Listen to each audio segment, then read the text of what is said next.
Monsieur Paul, you would have the final word, if anyone would, on the importance of nouvelle cuisine. Quelle est votre impression de la nouvelle cuisine? Quel est votre... Vous savez, ça fait 40 ans qu'on en parle.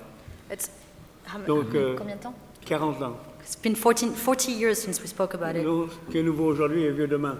So, what's new today is old tomorrow. Mais je crois que la cuisine a changé pour la bonne raison que les chefs voyagent. But I think cuisine changed because chefs travel. Ils ont vu ce qui se passait ailleurs. They saw what's happening in other countries Ailleurs, il y avait elsewhere. aussi des bons produits. That elsewhere, in other countries, there are Ailleurs, il y good avait du bon products. vin. There's good wine.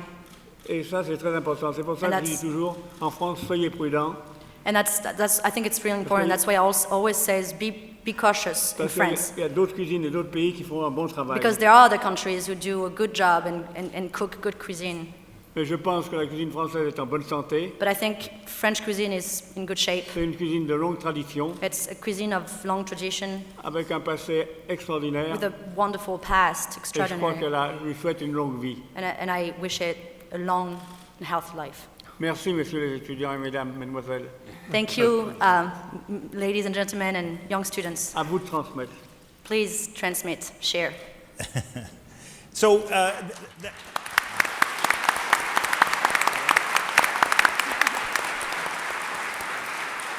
so that's a perfect segue. As Chef Bocuse says, cuisine is ever-changing. And so that brings us to the question, what is the future of French cuisine? What is the future of cuisine? Where are we headed? What is important? There's so many things that are going on. It's farm to table, it's molecular, it's Latin, it's Californian, it's Asian, it's so many different things. You know, it has to be delicious first. It has to be delicious. It has to draw customers. Those would be two good starts. But Jean-Georges, what is the future? You've experimented and mastered so many different things. Where do you see the future headed? I think the future is very bright. I think we're growing better vegetables, better things. I mean, every year we see more farmers at the market. I think things are really, as long as we have products, like Mr. Chef Bocuse said, we have great cuisine. So I think farmers are growing more things, more interesting things. There's more, local. And I think the future is really very bright. And looking at a room full of students who, I can't believe that you guys are going to this business, but it's pretty amazing. I'm very proud of you guys. And, because, it's a hard, there's so many venues to work with, but it's such a hard business that I'm very glad to see so many students here. I'm very proud of what you're doing at the school here. But I think the future is very bright. It's very, we all have, everybody in this room probably has a great passion for food and on good eating, on wine, on everything. So I think, as long as people have passions, there's good food. On whatever direction you go, you have to really follow what's, go to your past, go to your inner soul, look at your background, find your own path, find your own individual cuisine or way into the food and beverage business, Well, we all know that when you're young, it's hard to find your own path. You have to follow someone else first. And develop the skills before you find your own path. But Danielle, in terms of your own path and your cooking, what are you thinking about? What do you think the future is? I think for me, cooking has been a lifetime education, and it still is. And I think it's what make a good chef is to continue to learn, but stay focused. I think it's important. I mean, today, cuisine, there is so many different representation in cuisine. I mean, things are entertaining. People take cooking for entertainment, and that's great. That's fine. That's their path. But I think we took cooking for something very serious and something where I think cuisine, where it's going today. What's interesting is that first, the chef are much more educated than I was, or we were maybe, because I chose very early at the age of 14, like Monsieur Paul, I chose to decide to be a chef. So I skipped, high school, college, and everything else. Now you are coming out with a master degree in not only cooking, but certainly in the science of food. And I think it's a whole different, and I think that's gonna certainly help shape the future of food. And we see already the consciousness of chef, because maybe when I start and when Monsieur Paul was certainly cooking there, back there in Lyon 40 years ago, Nouvelle Cuisine, we weren't so concerned with ingredient. We weren't so concerned with, the quality of them and really where they were from and all that, because mostly everything was kind of local, organic, and fantastic. Today, I think we have to be very conscious about many, many things.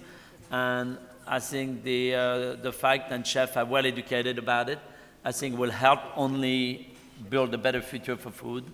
Now, beside that, the most important in a chef, what is it, is to find a mentor. And to find a mentor who's going to help you become who you will be. And that is going to be sacrifice. It's going to be, you can't dream to be Thomas Keller unless you're going to give the years to become a Thomas Keller. And you can't dream of becoming a Jean-Georges unless you're going to really choose people who's going to influence you and help you become one of them. That was my dream when I was a young cook in France. I wanted to be like Paul Bocuse. I wanted to be like Roger Verger. I wanted to, Michel Guérard, because I all knew that they started with nothing, or at least Paul had his father with an auberge, but he went bankrupt, so he had to buy back the auberge from the father. And I think the most important for me, the dream was to one day, I hope, to have a little bit of an impact in my career, but also to become an important chef like them and continue to teach, educate, and have fun cooking as well, because cooking is a lot of fun for sure. Thomas? Well, you asked tough questions. The future. Because you're in charge of the future, so No, that's why. I think Dr. Ryan's more in charge of the future than we are. But it's simple for me. I mean, there's lots of things that we can talk about here, but really, the future is you. I mean, there it is right there. I mean, come on. Absolutely.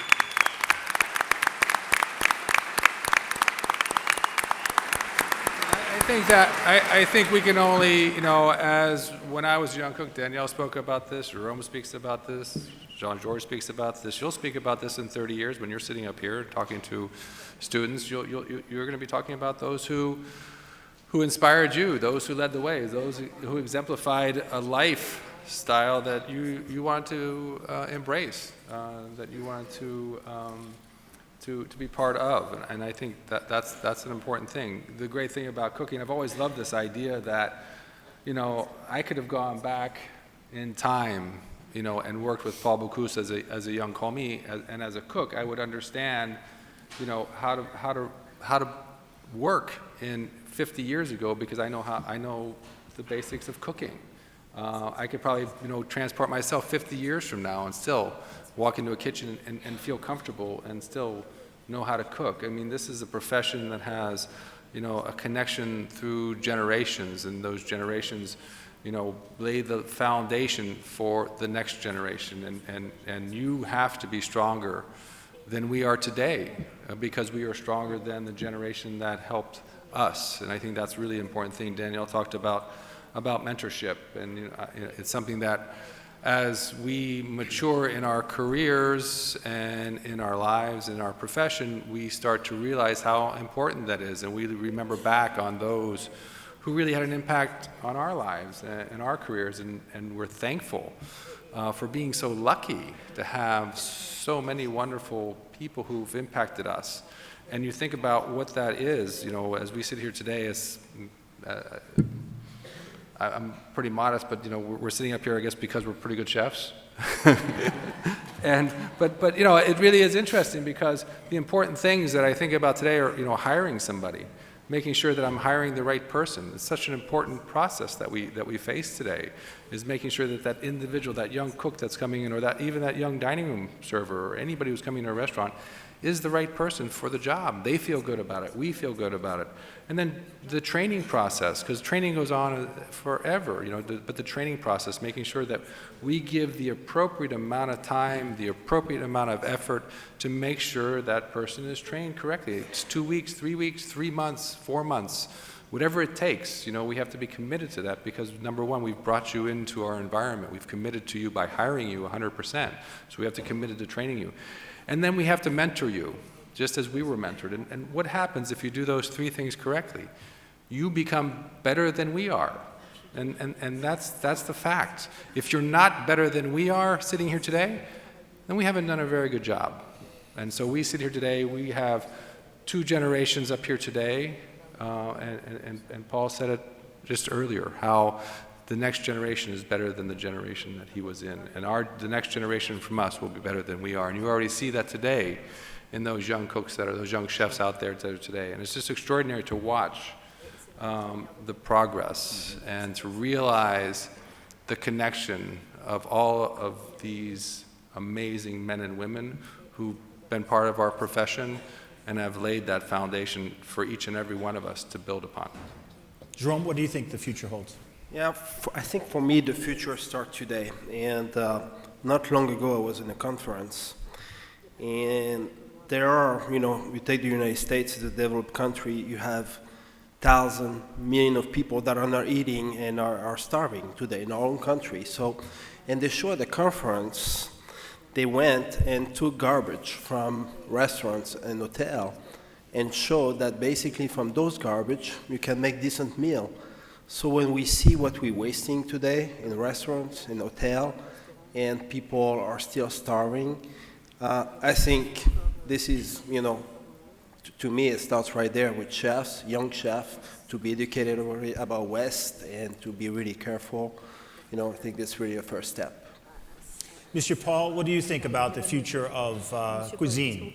What direction would you suggest our students go in? Si vous voulez, je pense que la cuisine française a encore de bons moments. Pour quelle raison? I think French cuisine has still some good moments ahead of it. La France est un immense vignoble.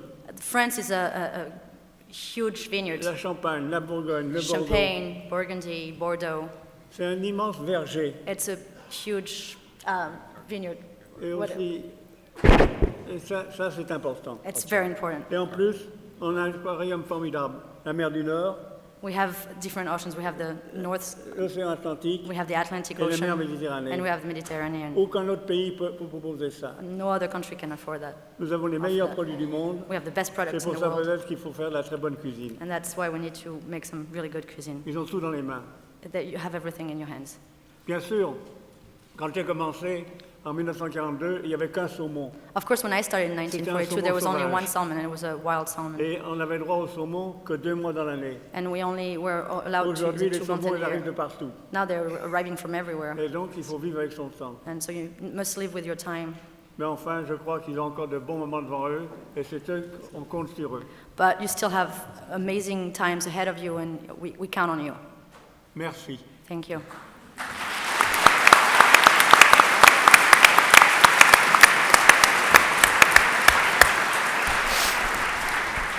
You must live with your time. Those are very, very profound words. Last question that we have time for today. Actually, you can talk about anything you want. Advice that you want to give, anything that you think is important to tell our students today. Well, I would like to... We'll start with Chef Vongerichten. Oh. No. We're mixing a little bit. Go ahead, We Daddy. can't always start with Alsace, you know. You have to go back to Lyon. It's north to south. No, I want to say to the student to remember as an aspiration, but Monsieur Paul might be the youngest person here. He's so influential, but so excited about anything new around him. You know, he's concerned about education. He created a school in Lyon and in Japan. He was concerned about education since 45 years, when he went his first trip to Japan and met Mr. Tsuji there, and really started to do an exchange with him, and started to bring young Japanese chefs to France to learn how to cook French. There was this exchange between the two countries, which was quite amazing in the 70s. America was still behind in a way. I don't think there were really too many chefs going to France to learn cooking, but already there were a lot of Japanese. And Paul is also, I mean, you go to Collonges. When I go, about a year and a half ago, I was in Collonges. And he said, oh, let me show you something. So from the auberge, we go on his G-Wagon, drive the same car as Jean-Georges, by the way. It's a G-Wagon, and we drove down to Vez, and he said, let me show you the latest things we opened. And it was a Bocuse Express. Comment ça s'appelle? Bocuse Express? Yeah. West Express, next to the West Brasserie. And West Express, because he wanted to be able to offer in Lyon a Paul Bocuse product in an affordable price, almost like a takeout. Basically, it was a takeout or eating place. Less than $10. Less than 10 euro a meal. And it was so modern. The place is so modern and so efficient and so chef-driven, again, because every place of Paul is very chef-driven as well. And I was really impressed, and I say, well, I mean, you think he will learn from us, but we still have to keep learning from him. So it's really the past, the present, and the future. He's the past, the present, and the future. He's always concerned about the future and its presence in that future as well. And I don't think he's doing it for any commercial purpose, but the excitement and the challenge, like we like the excitement and the challenge of creating something new, creating something who has an importance to him and importance to the community there. I think it's very important. And then one thing also Paul is very proud is to be MOF. And Meilleur Ouvrier de France in France is certainly maybe the hardest competition for a chef, French chef, but it's also a very important way of understanding that our profession can be done in a master way. And they have created this award where 800 young chefs apply every year, and only 100 are selected to compete. And those 100, they will only keep maybe some year 4, some year 6, 8. And Paul has been, since the day he was the Meilleur Ouvrier de France, he has been sort of the fatherhood leader of this important educational and sort of the importance of keeping French cuisine in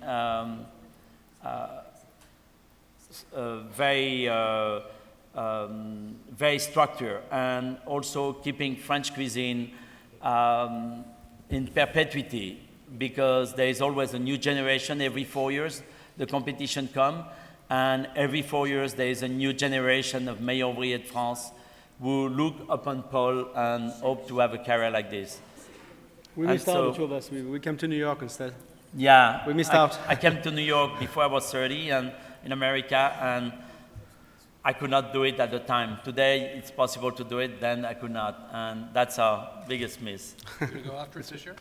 Yeah, but You are? you know, I wanted to say one thing, is that Paul is still very passionate about cooking. So yesterday we had the privilege to have a little Côte de Bœuf together with Jerome and Thomas at Percé, and he enjoyed his meal wonderfully. We had a wonderful soup de celery and truffle, and then we had a Côte de Bœuf, a ribeye steak. And this morning on the car, he was asking Thomas, so how did you cook your Côte de Bœuf last night? Exactly. Because he was still puzzled all night about how Thomas cooked the Côte de Bœuf. And so Thomas had to explain him that he cooked it sous vide first at a shorter temperature, but a little bit of a higher temperature, but a shorter time. And then after he roasted and all that. And he was very impressed by Thomas' execution of the Côte de Bœuf, and he wanted to know the recipe.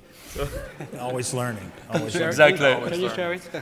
Jean-Georges, final words to pass on today to our students? I think you look like you have great students here who are very passionate, and so it's all about passion, love, and I think you're more fortunate than we were, because we had to go to books to learn about ingredients on food, and you guys go a little click on the internet and you have 10,000 recipes about tamarind or whatever it is. So I think use those tools. I mean, use what you learn here in school, and like Daniel said, find a mentor, somebody who can really has the right vision for you, and focus. we're counting on you to be sitting here in about 20 years from now. That's right. Exactly. Thank you. Chef Keller? I'm reading here the past, present, and future of French cuisine, and I don't know if I answered that question, but I know this is what it's about. And I just want to say the future of anything is really dependent on those who believe in its past, who believe in its present, and they will be the future of that cuisine, whatever it is, or whatever the profession is. So again, you'll be that future. You'll embrace the past. You'll understand what you need to do today to make sure that there is a future for anything. And it's also interesting because we tend to, it's kind of in our culture, in our society, that we like to pit one thing against the other. So you always hear this, well, the Spanish cuisine is much stronger now than the French cuisine. Now the cuisine in the Scandinavian countries is much stronger than the Spanish cuisine. Does anybody really care? I mean, the great thing about it is we have enormous diversity today, and cuisine all over the world is being celebrated, and that in and of itself is an accomplishment. We don't have to have one better than the other. There doesn't always have to be this competition. We need to embrace all of it and hold it dear, and make sure that it is secure for the future. One thing that I want to say is that, do things, whatever you choose to do it with integrity, do it with dedication, and do it with a true commitment to yourself and those around you. And if you do that, we'll all have a future. Thank you.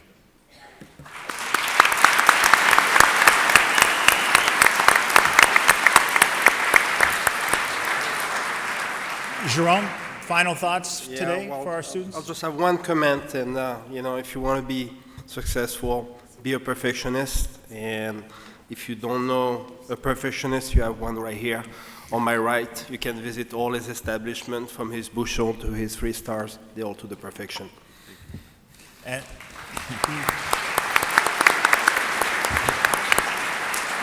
Pour moi, le plus grand changement n'a pas été dans la cuisine elle-même, mais dans le matériel de cuisine. For me, the biggest change has not been in cuisine itself, but in the equipment, what we had to Par cook with. exemple, hier, la côte de bœuf que Thomas Keller a For fait, example, yesterday, j'étais the curieux côte de de savoir comment bœuf, elle avait procédé. I wanted to know, I was really curious to know how Il it a was fait une made. cuisson sous vide, He made a sous vide, à 58 degrés. cooking sous vide, Et 58 ça, c'est degrees. nouveau. Aujourd'hui, un cuisinier n'a plus besoin de savoir faire son feu.